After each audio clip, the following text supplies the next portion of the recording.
नमस्कार, आप देख रहे हैं YIS न्यूज। मुरादाबाद में विश्व हिंदू परिषद द्वारा प्रेस वार्ता आयोजित।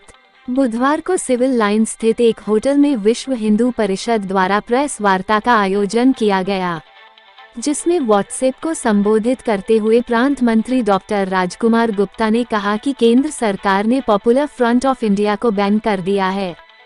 PFI की प्रतिबंधित करने की मांग विश्व हिंदू परिषद बहुत समय से उठाता आया है।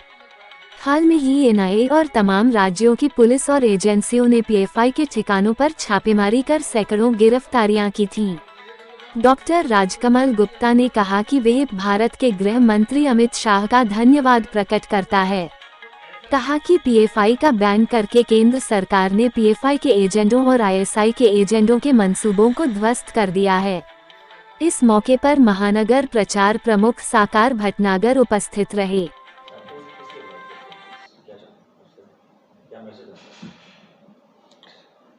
ये विश्व हिंदू परिषद पिछले लगभग 5 साल से भारत सरकार से सतत मांग करता रहा है, इस देश के अंदर देशद्रोही गतिविधियों में संलिप्त PFI, उसके समर्थक संगठन, उनको बैन किया जाए। और आज सबसे बड़ी खुशी की बात यह है,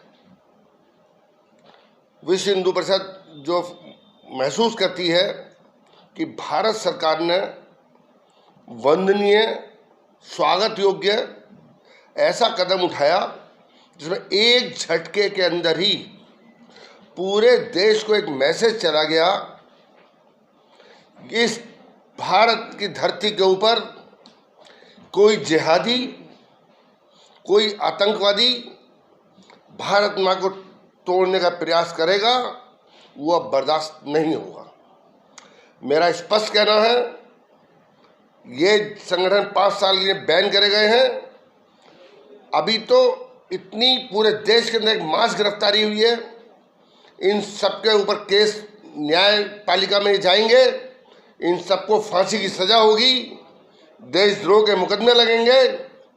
और मेरा एक सुझाव ये रहेगा भारत सरकार को, यदि अगर मेरी बात, ये मेरे व्यक्तिगत विचार है, कोई भी भारत माता को तोड़ने का प्रयास करता है तो मेरा स्पष्ट मत है कि उसको फांसी सार्वजनिक रूप से दी जाए, ताकि आगे कोई भी आतंकवादी, जिहादी भारत माता को तोड़ने का प्रयास ना कर सके।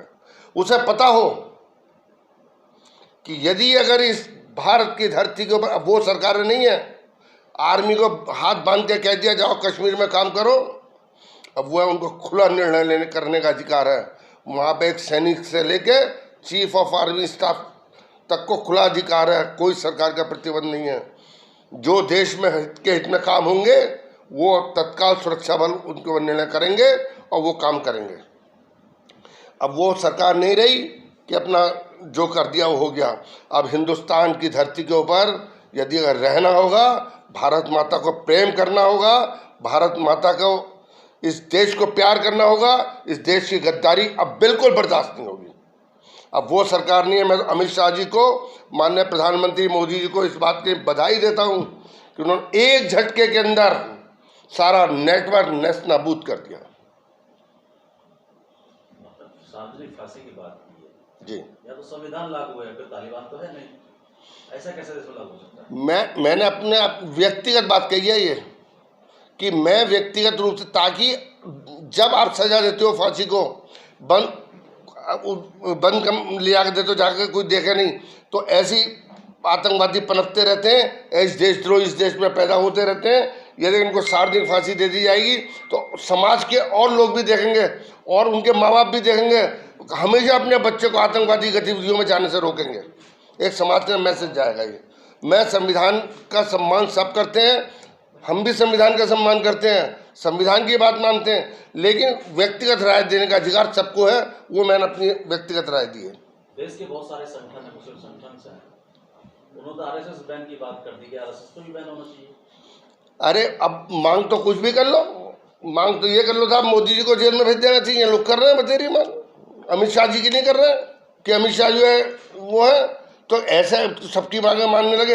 अरे आरएसएस जैसा तो राष्ट्रवादी संगठन विश्व के किसी देश में नहीं है।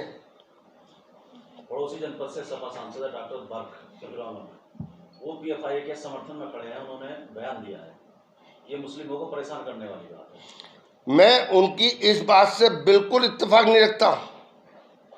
अगर मेरे से पूछा जाएगा तो मैं तो ये कहूँगा, जो इनके समर्थक, जो इनके पक्ष में बोलने वाले लोग, उनको तत्काल गिरफ्तार करना चाहिए।